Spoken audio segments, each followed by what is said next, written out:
You're on. So, hi everyone. Welcome to Too Much Mary, a YouTube channel where I bring you people who inspire me on daily basis and who I believe bring so much value to this world that I just need to share it on this channel. So today I have two amazing friends of mine that I personally am really fond to, and Kelly and Mandy. So Mandy is a sexual healer from San Francisco, and writes about perspectives about relationships towards yourself and towards all meaningful relationships you have in life on every area of your life. So today I wanted to touch on the topic of sexuality, feminine sexuality. And it's really a great mixture that I have here. So Mandy being a sexual healer, Kelly knowing a lot about relationships and how that goes in hand to hand in our lives. Mandy, Kelly, hi. Hi. How are you today, ladies? Good. Really good. Good. That's yeah. Super. So yeah, I'm just gonna dive into it, and just go for it. So I read a recent article, Mandy, that you wrote. I absolutely loved it. I was so happy that you shared it with us, and I'm gonna share it also in this YouTube video below in the description box so that anyone can read it, because it's a powerful testimonial about her way of finding her voice and her sexual feminine part. So yeah, before I even start having these conversations, I'm gonna be a little bit awkward here today. Probably. I'm just saying it because if I stutter or if I don't know what to do, it's because sexuality in my life has not been an open topic.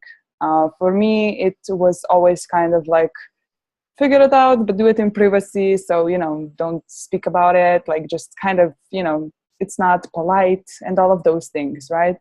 So I bet Mandy and Kels have a lot of things to say, and I'm just learning myself. So on this channel, I'm also introducing you to people that I'm learning from, basically. And just the other day, we had this conversation with Kelly and Mandy about sexuality and all of those things. And I was just sitting back and I was just soaking it all in, because that's such an interesting topic that I never had the guts to talk about. And yeah, Mandy, maybe just for a beginning, just describe what you wrote in that article, or just, from a different perspective about how you even went into finding your sexuality. Where did you start being thinking about becoming a sexual healer in the first place? I would kind of love to start maybe there. Okay, it's a long story. It's a long story. Because all three of us here grew up in different cultures, I thought it would be really interesting to share about how we were socialized and programmed within our family structure and within our society where we live. I grew up in California, which is the US. Let's see. I'm going to put it in a nutshell. So I am very introverted and shy, and always have been. And so my family dynamic was my dad was, my parents are still alive. My dad was alpha male and very much from the Frank Sinatra era. So it was Caucasian male with power and money and, a lot of pleasure lifestyle indulgences. And he and my mom was very passive and blonde and pretty, and so that was a dynamic of my parents that I saw. And I did receive messages that the woman needs to be quiet and serve her man. And so, and then, I was a daddy's girl. So a lot of these messages went into how I thought about my own value as a woman, and as my, and as a woman, and as my feminine sensuality and sexuality. I thought the purpose of that, my belief was literally that my purpose for my sexuality was to please the man. So this is how I grew up with these messages. I was very quiet and introverted. I did not date. I was a sexual child, but I was like super shy that I did not date or even like drink alcohol or anything. I was very academic in all the way through high school. So I'm a late bloomer in that sense. Like I was virgin almost till 21. And in college is when I started to open and blossom and experiment and like start drinking and just like letting loose a little bit more. The exploration, and that's what I would call it, is I'm an explorer, an exploration into my own like sexual desires and my interest in the sexuality world in terms of work that developed when I was just like cruising around on the internet, kind of seeing what was out there, and I was very much in an experimental mode in my life, and that is a good thing. So that led me, my curiosity and my openness led me into this path of sexual healing. And again, my focus was on serving and pleasing the man because most of my clients were men.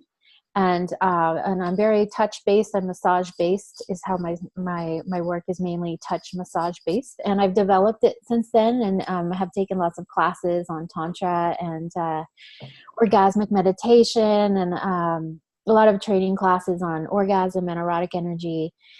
And so anyway, through that, by the way, I'm going to kind of put it in a quicker nutshell, which we can like share. I can share more through my work and observing how my sensual feminine power impacted the client. And the client was typically a male. So how my feminine sexual energy and how I held myself impacted him. So I got to see how I could like cause pleasure in the other person or influence orgasm, or in the non-sexual sense, how my feminine energy was very soft and nurturing, and how all they wanted was a hug.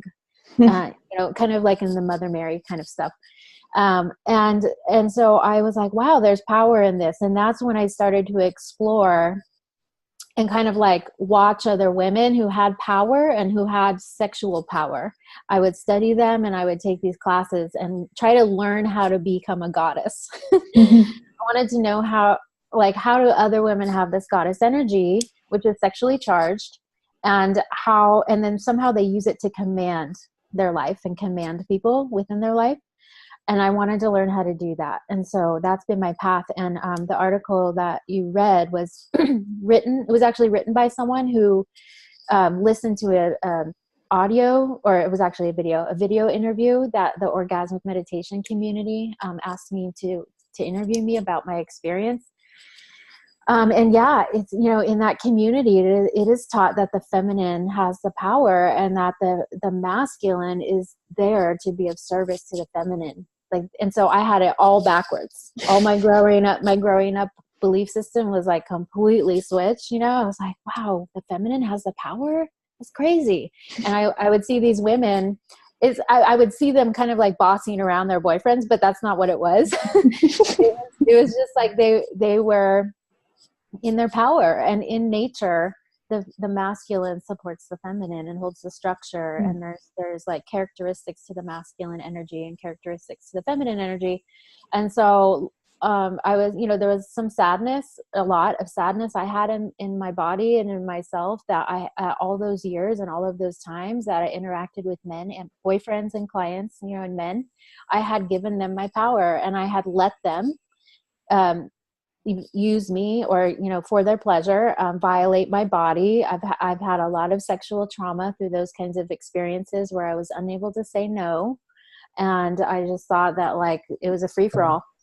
And so there's a lot of sadness. I've been through grieving. I'm still grieving. There's a lot of anger I'm holding still around this. I finally found the truth that I am sacred and my pussy is sacred. And I am a goddess and goddess is sacred, and that, I'm a high value woman. And so this message I'm talking about is what I want to help bring to other women. And to get here, there's been a lot of therapy and a lot of tools, a lot of retreats, a lot of, digging into my belief systems around these things and looking at my behaviors over the years. And so what I would sum it up to is like, I've been misinformed. and it, you know, I had misinformation. I had misunderstandings about who I am as a woman and my power and what, you know, and then I study erotic energy. So I can, and I'm an energy healer, energy person. So I can track energy, erotic energy and orgasm in the body and other chakras too. And so it's like I have, now I have like a pretty large understanding of what all this is. And so day to day, it's now me practicing, asking for what I want in relationship with my boyfriend or friendships or with clients or in any scenario, asking for what I want. And I've talked a lot, so I'll kind of like pause there. But this is a really, really great topic. And I feel like we're, you know, if it's a spectrum, everyone's on their own specific part of the path of learning that they're powerful and embracing it and actually living from their power. And I have compassion for every spot on that spectrum. Nobody's like good or ahead or behind. It's just, you know, where we are on the path. Like, I'm just mesmerized by whatever you're saying. It always is interesting to me to listen to your side of thinking, because there's just so much for me to learn about it. So yeah, it's really great that you like mentioned how at the beginning, how you want to kind of open up a subject, maybe how like me and Kelly and you, like, because we're different cultures. You're from San Francisco, Kelly is from UK, I'm from Slovenia, which is somewhere in Europe. And, you know, I would love to speak about it. What about you, Kelly? Yeah, and when you raised the topic and I knew that it was going to be the three of us having the conversation, I think, honestly, like, I've thought about it for days going, okay, so sexuality, then what do I have to say? What have I got to offer? You know, I'm 50, 15 years in a relationship. I grew up, I mean, I suppose it would be generalizing, but in the UK, for sure, we're pretty rigid as women, you know. Like, I grew up in a Catholic upbringing. You know, my mum had this really lovely attitude, and she still does it now. If I've got a short skirt on with really quite sexy tights and boots, she will correct me. She just did it a few days ago. She was like, you know, and it's quite a disapproving correction. Like, why are you wearing that? Why do you look like that? But, you know, I remember growing up, even if I started like shortening my school skirt, you know, when you start to feel a little bit attractive and you dress up and stuff, because you do want to get attention, it was very much, you know, leave a bit to the imagination, you know, wear a longer skirt, wear a closed top, and like let them. But it's been interesting watching where my mind's gone for a few days, wondering what I would ask. Like, I think, like, if I was sat with Mandy, what would I ask? Because Mandy is, or for me, represents, and actually women who are very aware of their feminine or sexual power. I'm attracted to them. I like to watch the way they move. I want to see what's going on around them. And I actually feel like, I think the word is like devoid of it. I feel like I'm behind a glass panel, you know, when like you can see the action over there, but you're not in it. I think I'm learning what sexuality means. So for me, my big journey, if like Mandy's has been around, like the curiosity and the experiments and the most obvious term of sexuality, mine has been like exploring my creativity, exploring my femininity and the way I dance and move in life through creativity and writing. And so I'm trying to work out, is it that we're all on a different spectrum and actually we access our femininity and creativity and sexuality? Like, is it for some women it's going to show up in a physical sexual nature, and like, I'm wondering, like, what, like, is it me? I just don't have that, or do I just have a slightly different version of sexuality, creativity? Because my little understanding is that, you know, our creativity, our sexuality, where it comes from in the body, you know, is in like our lower areas. You know, I feel quite like not embarrassed, but like, I don't really know where it comes from and what to do with it. And I just know I haven't explored sexuality. I've never had a one night stand. You know, it's always been love making with me. It's always been like even my few boyfriends before, you know, my long-term relationships, I've always been cherished and loved.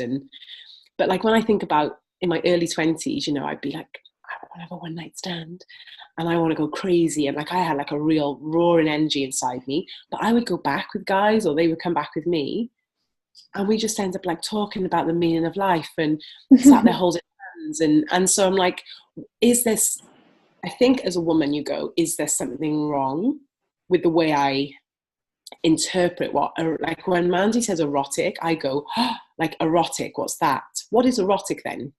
And just noticing for years what my judgments used to be of women that were fully in their power, but now I just want to be around them. So I just love that, okay, I'm 40, but I just think, oh, I have so much to learn, and that I am attracting more women that are just very open, talking about this. Like it's like an everyday over the table conversation, whereas like for years it would be a bit like you, Mary, shut down, it's taboo, it's rude, there's something wrong with you if you're talking about sex, you know.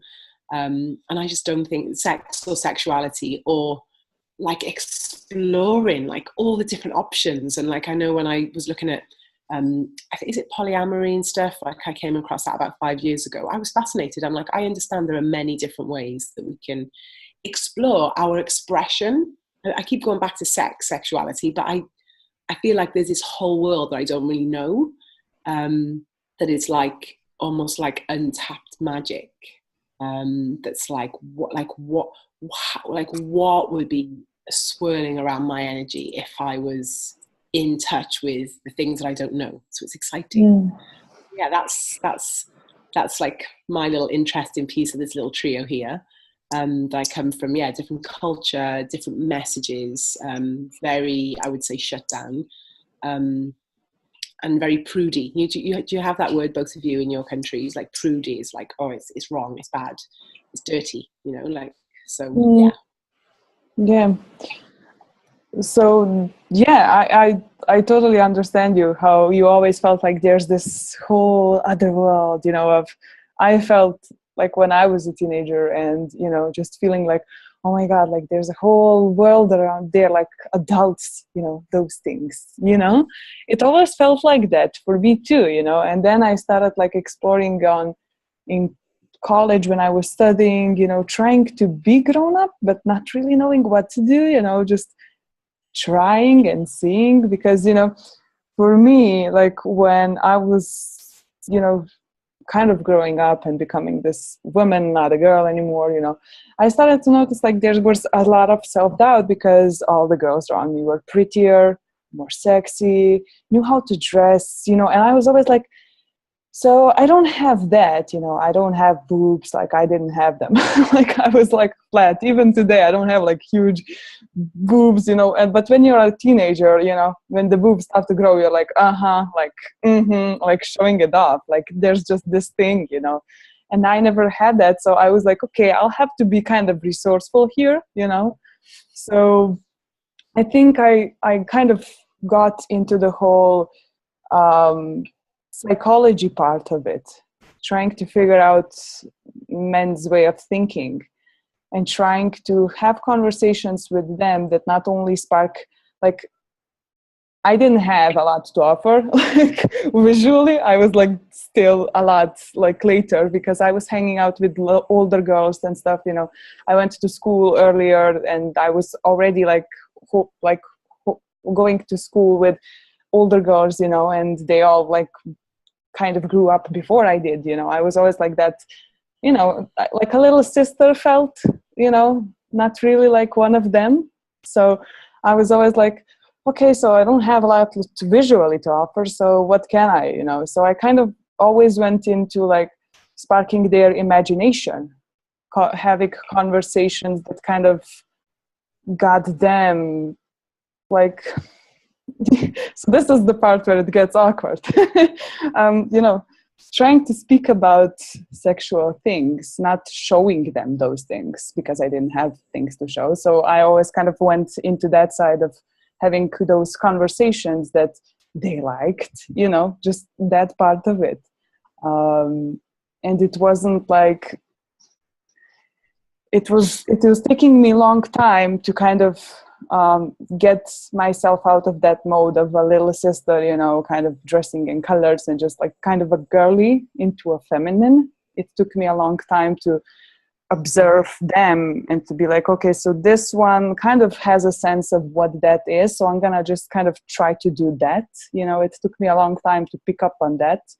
And when I have pick up on that, it was amazing, because then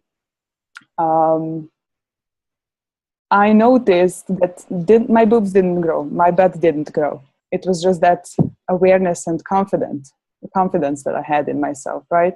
Because I dressed pretty and I felt pretty, not necessarily changed physically, just that I was wearing myself differently, you know? And that was really interesting to observe, because like you, Kelly, I grew up in, like, my parents still go every Sunday to church, you know? So like partying on Saturday, like half naked, and then like going to church on Sunday, there was this all constant thinking about that going on. Like, what's wrong? What's right? Like, does my mom approve? Like, does she look at me like that? Like, I always had to find the balance between, you know, too much and not enough. That's my whole life story, you know, trying to find balance between those opinions of others. And yeah, it's even now just taking me time to learn from Mandy and you, to just not even like think about those things, but also just to kind of be centered within myself as a feminine sexual being, right? That's why I even want to have this conversation, because it is something that I want to learn, you know.